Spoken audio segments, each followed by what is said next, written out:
जय माताजी मित्रों, हूँ ममता गोस्वामी मारी चेनल ममतानी रसोई में तमारुं स्वागत है।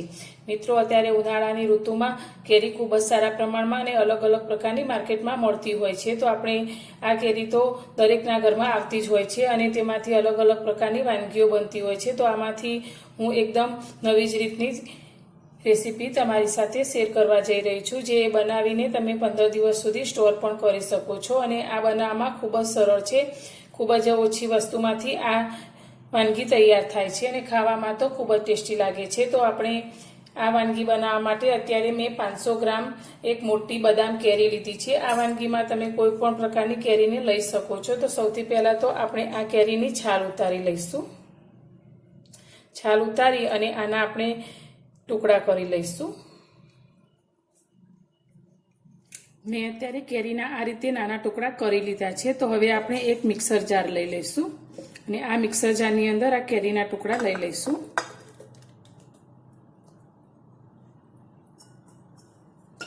आपणे अत्यारे 2 वाटकी जेटली केरीना टुकड़ा लीधा छे। आपणे कोई पण वाटकीनुं माप सेट करी लईशुं जेथी आपणी रेसिपी परफेक्ट ज बने। तो अत्यारे 2 वाटकी आपणे केरीना टुकड़ा लीधा छे। तो साथे आपणे ते ज वाटकीना माप प्रमाणे 1 वाटकी खांड लईशुं। तमे केरी जे प्रमाणे गळपणवाળી होय ते प्रमाणे खांडने थोड़ी वधारे ओછી लई शको छो।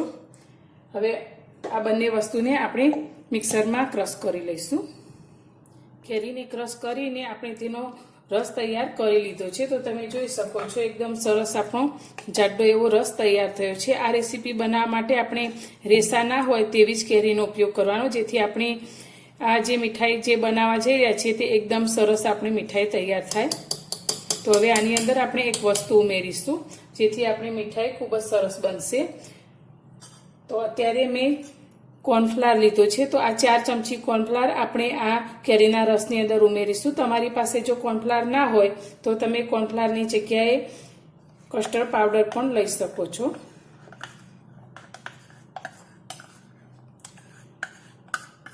आ तमने बजारमां इजीली मळी जाय छे।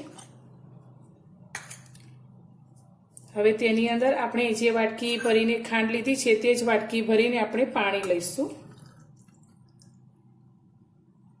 हवे आनी अंदर उमेरी दईशुं। साथे आपणे आ मीठाईनो कलर एकदम सरस आवे तेना माटे मैं अत्यारे खावानो फूड कलर लीधो छे। ते आपणे 1 चपटी जेटलो अंदर उमेरीशुं। तमे आने स्कीप पण करी शको छो। हवे फरी आपणे मिक्सरमां बधुं क्रश करी लईशुं।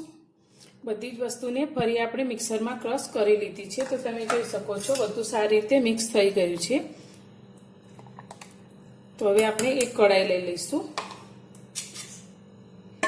अने आ कढ़ाईनी अंदर आपणे आ केरीनुं मिश्रण लई लईशुं।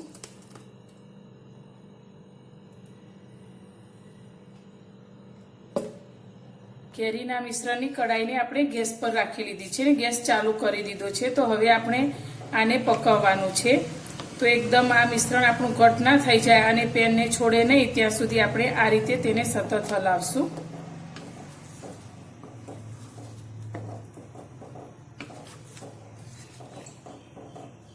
5 થી 6 મિનિટ થઈ ગઈ છે। તો આપણું આ મિશ્રણ પહેલા કરતા ઘણું ઘટ થવા લાગ્યું છે।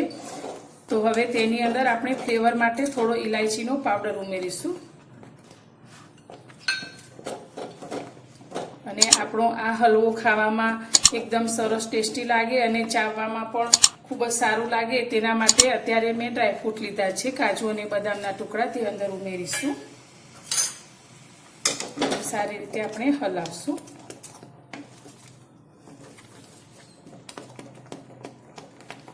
આપણા હલવાની શાઇનિંગ એકદમ સરસ આવે તેના માટે અત્યારે મેં ઘી લીધું છે। તો આપણે 1 મોટી ચમચી જેટલું ઘી અંદર ઉમેરીશું। આ ઘી આપણે અત્યારે એકદમ સફેદ લીધું છે। આ ઘી આપણે ઘરનું બનાવેલું ઘી છે, જેનો વિડીયો આપણે મૂકેલો છે, તે તમે જોઈ શકો છો।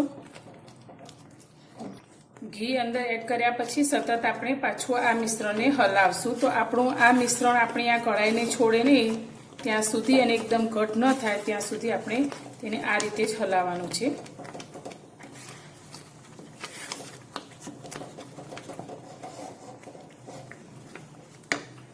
આપણું મિશ્રણ આ રીતે ઘટ થવા લાગ્યું છે અને એકદમ સરસ શાઇનિંગ પણ એમના એમાં આવી ગઈ છે. તો હવે આપણે આ પરફેક્ટ તૈયાર છે કે નહીં તે જોવા માટે આપણે એક પ્લેટમાં થોડું મિશ્રણ લઈ લઈશું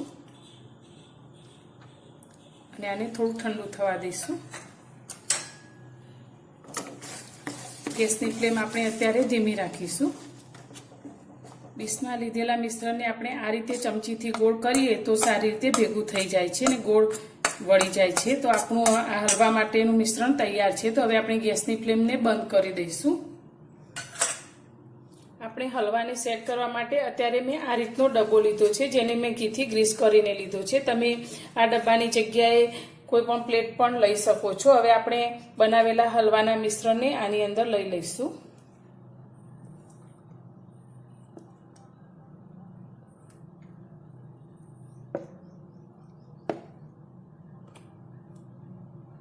આપણે મિશ્રણને આ રીતે ડબ્બામાં ભરી લીધું છે. હવે આને આપણે 30 મિનિટ જેવું આ રીતે સેટ થવા માટે મૂકી રાખીશું અને પછી આપણે જોઈશું. 25 થી 30 મિનિટ જેવો સમય થઈ ગયો છે અને આપણો આ બનાવેલો હલવો એકદમ સરસ રીતે ઠંડો થઈ ગયો છે. તો હવે તેને આપણે આ પ્લેટની અંદર કાઢી લઈશું. હલવાને આપણે બોક્સમાંથી બહાર કાઢી લીધો છે. તો હવે તેને આપણે પીસ કરીશું. આપણો આ હલવો જે રીતે આપણે મીઠાઈના બોક્સમાં કરાચી બોમ્બે હલવો આવે છે તે જ રીતનો આપણો હલવો તૈયાર થાય છે. તો વચ્ચેથી આ રીતે કટ કરીશું.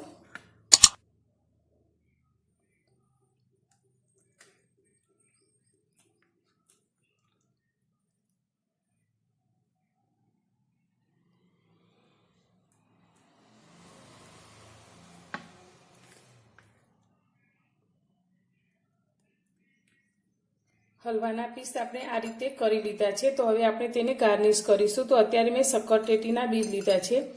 તો આપણે બીજને આ રીતે ગોઠવીશું.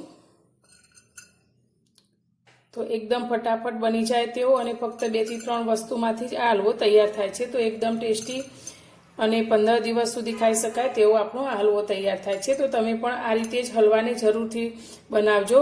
બધાને ખૂબ જ પસંદ આવશે.